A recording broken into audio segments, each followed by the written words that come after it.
আসসালামু আলাইকুম প্রিয় খামারি ভাই ও বোনেরা, আশা করি সবাই ভালো আছেন। আমি আজকে আমার খামার আসলাম, দুপুরে খাবার দিচ্ছি এবং খাবার দেওয়ার মাঝে আপনাদের সাথে কথা বলার চেষ্টা করতেছি। তো আমি সবসময় আমার খামারে দুপুরের খাবারটা 12:30 অথবা 1টার মধ্যে দিয়ে থাকি। বিশেষ করে লেয়ার মুরগির 12:30 বা 1টার মধ্যে খাবারের প্রয়োজন হয়। ওদের 12:30 1টা এই সময় খাবারের খুব চাহিদা থাকে। আপনি যদি দেখা যাচ্ছে যে 12:30 অথবা 1টার পরে আপনি খাবারটা দিতে যান, সেক্ষেত্রে আপনার মুরগিগুলো খাবারের জন্য খুবই হাহাকার করবে। আর আমি আমার খামারে প্রতিদিন একটা মুরগিকে 110 থেকে 20 গ্রাম খাবার দিয়ে থাকি। আপনারা আপনাদের খামারে কীরকম খাবার ব্যবহার করেন বা মুরগি খাবার দিয়ে থাকেন সেটা আমার হয়তো জানা নেই। তবে লেয়ার মুরগির ক্ষেত্রে আপনারা যদি ভালো ডিমের আশা করেন যে আপনাদের 93 বা 90% ডিমের পার্সেন্টেজ থাকবে শতকরা, সেই সুবাদে আপনাদেরকে সর্বসময় একটা মুরগি প্রতি 110 গ্রাম থেকে 20 গ্রাম খাবার দিতে হবে। আপনারা যদি খাবারের পরিমাণটা কমায় দেন, খাবারের দাম বেশি অনুযায়ী, সেক্ষেত্রে আপনাদের ডিমের প্রোডাকশন কম আসবে। তাহলে দেখা যাচ্ছে যে আপনাদের খাবার কম দিচ্ছেন, খাবার কম দেওয়ার কারণে আপনার ডিমের প্রোডাকশন কম আসতেছে, তাহলে তো আর আপনার লাভ নাই। সেক্ষেত্রে তো আপনার খাবার কম দিলেন, আপনার ডিম কম আসলো, তো সেই ঘুরে ফিরে সেই একই কথা, সেই লসে হলো। এদিকে খাবার কম দিলেন, ওই দিকটাতে ডিম কম আসলো। তার থেকে হচ্ছে যে আপনারা সবসময় আপনাদের খামারে একটা লেয়ার মুরগির পিস প্রতি আপনারা 110 গ্রাম থেকে 20 গ্রাম খাবার দিবেন, এবং কি সবসময় চেষ্টা করবেন যে দুপুরের খাবারটা আপনারা সর্বসময় 12:30 অথবা 1টার মধ্যে দেওয়ার জন্য। এবং কি আমি আমার খাবারে খাবারগুলো আপনারা দেখতে পাচ্ছেন যে খাবার দিচ্ছি।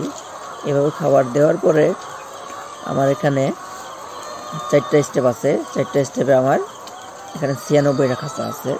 96টা খাঁচায় প্রায় আমার 1150 মুরগি আছে। আমার এই সেক্টর মধ্যে টোটালি 1150 মুরগি আছে। তো এখানে আমার এই 12টা স্টেপের মধ্যে 12টা খাবারের পাইপ আছে। আর পানির যে লাইনটা আপনারা দেখতেছেন, এটা একদম ডিজিটাল।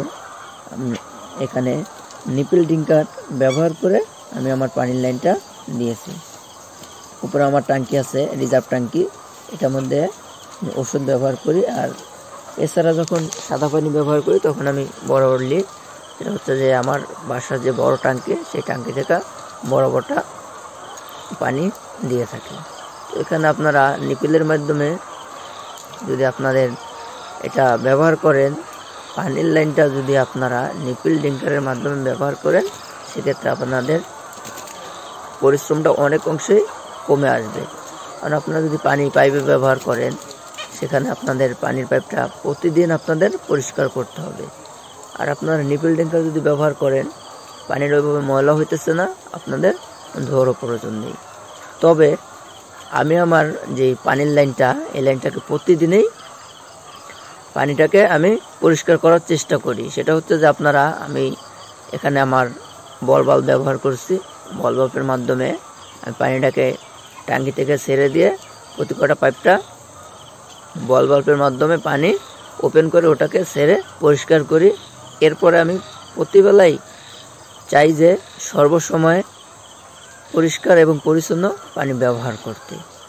আপনারা লেয়ার মুরগি যারাই লালন পালন করেন, সবারই খেয়াল রাখতে হবে, সর্বসময় খেয়াল রাখবেন আপনারা যে পানিটা যত বিশুদ্ধ এবং পরিষ্কার খাওয়াবেন, আপনাদের মুরগি ততটা সুস্থ থাকবে। পানিতেও আপনারা অনেক সময় অনেক মেডিসিন আছে পানিটাকে পরিষ্কার রাখার জন্য আপনারা, এবং জীবাণুমুক্ত রাখার জন্য ওটা ব্যবহার করতে পারেন পানির সাথে। তো আমি মাঝে মধ্যে দেই, তো বেশি একটা দিই না। তবে আমি আমার যে পানির লাইনগুলো আছে, এই লাইনগুলো সবসময় পরিষ্কার করে রাখি, প্রতিদিন পরিষ্কার করি। এবং প্রতি সপ্তাহে একবার করে আমি চেক করি যে আমার নিপল ডিঙ্কারগুলো ঠিক আছে কিনা। সবগুলো নিপল ডিঙ্কারে পানি আসতেছে কিনা, প্রত্যেকটা খাঁচায় পানি মুরগি খাইতে পারতেছে কিনা। যদি কোনো একটা কল দেখা যায় যে সমস্যা হয়েছে, পানি আসে না, সেক্ষেত্রে কিন্তু ওই খাঁচার মুরগিটা পানি খাইতে পারবে না। সেই সুবাদে আমি প্রতি সপ্তাহে একবার করে আমার যতগুলো নিপল ডিঙ্কার কল আছে সবগুলোই চেক করি। আমার এখানে টোটালি 384টা কল আছে। আমি এই 384 পিস কলেই প্রতিদিন চেক করে থাকি। আর আপনারা দেখতে পাচ্ছেন যে আমি খাবার দিছি, খাবার দেওয়ার শেষে আমি যেই পাইপগুলো আছে 12টা স্টেপের যে পাইপ, এই প্রতিটা পাইপের খাবারটাকে আবার হাত দিয়ে একবারে 12টা পাইপেই এই মাথা থেকে ওই মাথা অবধি সব টেনে দেয়, যাতে খাবারটা দেওয়ার সময় যদি কোনো এক জায়গায় একটু কম অথবা বেশি হতে পারে, এরপর হাত দিয়ে ওটাকে আবার টেনে দিলে দেখা যায় যে খাবারটা পরিপূর্ণভাবে সব জায়গায় সমপরিমাণ পাবে। এই সুবাদে আমি প্রতিদিন সকালে এবং দুপুরে খাবার দেওয়ার শেষে আবার এভাবে টেনে সুন্দর করে এক জায়গাটা আর এক জায়গায় নিয়ে যাতে সমান পরিমাণে খাবার পায় ওইভাবে আমি খাবারটা দিয়ে থাকি। তাহলে আপনার কোনো মুরগি খাবার কম অথবা বেশি পাবে না, এবং কি এক জায়গায় দেওয়ার সময় কম পড়ছে অথবা বেশি পড়ছে সেখানে আপনার সমস্যা হবে না। এরপরে দেখা যাচ্ছে যে আপনারা খাবার দিচ্ছেন, আপনার মুরগিগুলো খাবার ওইভাবে খাইতেছে না, খাবার এক এক জায়গায় ছড়ায় ছিটে আছে। সেই সুবাদে আপনারা খাবার দেওয়ার 2 ঘন্টা 1 ঘন্টা পরে আপনাদের সময় সুযোগ বুঝে আবার খাবারটাকে হাত দা 2 দিক থেকে টেনে টেনে আপনারা মুরগির সামনে এক একটা করে ভাঁজ করে রাখবেন, একটু ভুট দিয়ে রাখবেন আর কি, যেটা বলে। তাহলে আর কি মুরগিগুলো খাবার সম্পূর্ণ খাবে। এখানে আপনি যেই খাবারটা দিচ্ছেন মানে 100% খাবার খাবে যদি আপনি আবার পরবর্তীতে খাবারটা টেনে এক জায়গায় ভোট দিয়ে দেন, একটা খাবারও থাকবে না। তো এইভাবে আমি আমার খাবার দিয়ে থাকি, দুপুরের খাবারটা এভাবেই দিই। এরপরে আমি আবার টেনে দিই, টেনে দেওয়ার পরে দেখি কোন মুরগিটা খাবার খাচ্ছে বা কোন মুরগিটা খাবার খাচ্ছে না, এই সুস্থতাও চেক করি। মুরগির সুস্থতা আপনি চেক করা প্রতিটা বেলায় আপনার জরুরি। আপনি প্রতিদিন আপনার মুরগিকে সুস্থতা চেক করবেন। সকালে খাবার দিচ্ছেন, আপনি আপনার মুরগিগুলো দেখেন কোনটা খাবার খায় কোনটা খাবার খায় না।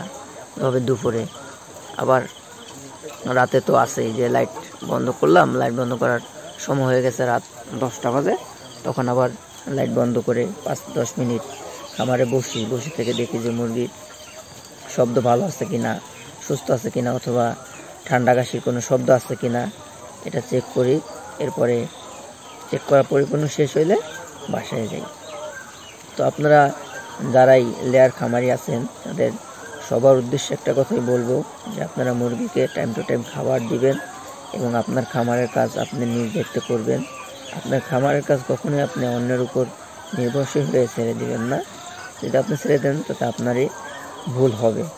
সবসময় চেষ্টা করবেন যে আপনার খামারের কাজ আপনি নিজে করতে। আজকে এখানেই শেষ করব। আশা করি সবাই ভালো আছেন, ভালো থাকবেন।